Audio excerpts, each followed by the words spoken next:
Simcha, guten Moed. Please join me in reciting chapter Psalm 100, Mizmor L'Soida, a psalm of thanksgiving. Mizmor L'Soida Ril, Adonai Kol Ha'arativ, Du Es Adonai B'Simcha B'Elefana B'Nono, Du Ki Adonai Eloheinu Rason, V'Lanach Nama V'Tzamer Yisabeu Shor B'Soida, Chatzor Yisov B'Si, L'Hoi Dore Baruch Shmo Ki Tov Adonai L'Olam Chazdoi, V'Yadoi V'Odoi Ramunosoi.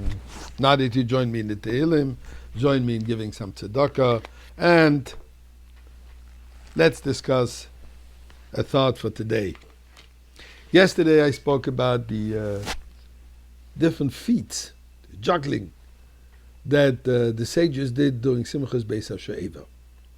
So let me review a little bit again the whole concept of the celebration of Simchas Beis HaShe'eva. In fact, I presume, you've celebrated last night and 2 nights ago, and as well tonight, in Mitzvah Hashem, dancing in the street, where the street itself dances. What is this all about? In the time of the temple, there was a celebration of the water drawing, where the Levim and the Kohanim, the priests and the Levites, would draw water from the stream which is called Shiloach. And then the next day was poured over the altar, the Mizbeach, in a special ceremony. When they arrived in the temple, they were accompanied by joyous trumpet blasts. And the whole night was spent in celebration, dance and song. As I mentioned, so much so that the Talmud says, whoever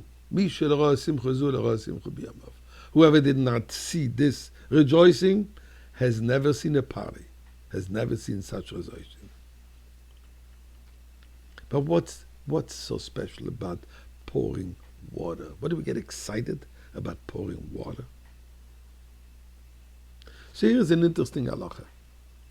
We know that whatever we consume, we have to say a blessing. We eat bread, we need a fruit, a vegetable, adama, and so on and so forth. We drink water, we drink liquid, except for wine. We say, Shahakol niya bidvaroi, meaning that everything was created by his saying so. For wine, we make a special bracha, ber pri hagofen. Other juices, same blessing. Wine has a special favorite, so there's a special blessing because of the importance of wine. As I said, water, we say shahakol niya bidvaroi. But interesting enough, if I'm not thirsty, I take a cup of water so as to be able to swallow a medication. Since there is no taste, there is no pleasure, I don't make no blessing. So here is the interesting concept, the difference between wine and water. As we just said, they both represent a different approach in the service of God. We say wine has taste. Taste in Hebrew is tam. But tam has also 2 meanings. It means taste and it also means reason. And they're related. Why? Because comprehension of an intellectual idea produces a certain satisfaction. We derive pleasure from something that tastes good. In other words, something that we understand, something that we really intellectually absorbed it and internalized it, it gives great pleasure. So wine represents serving Hashem with understanding, appreciation, understand the accomplishment of the mitzvah, understanding the meaning of the mitzvah on different levels. But there is the element of understanding, there's pleasure. Water, as we said before, is tasteless. That represents doing something because we were told to do. In the Hebrew term, Kabbalah's oil. Just accepting. We were told, we do. How does Nike say? Just do it.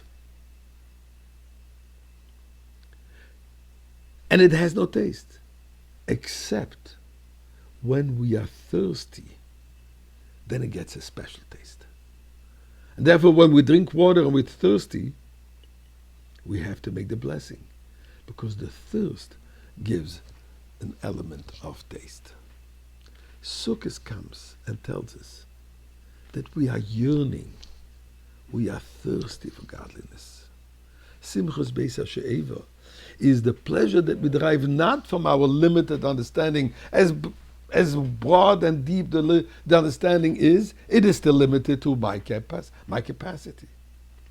But when the pleasure is derived from thirst, yearning for godliness, it's unlimited.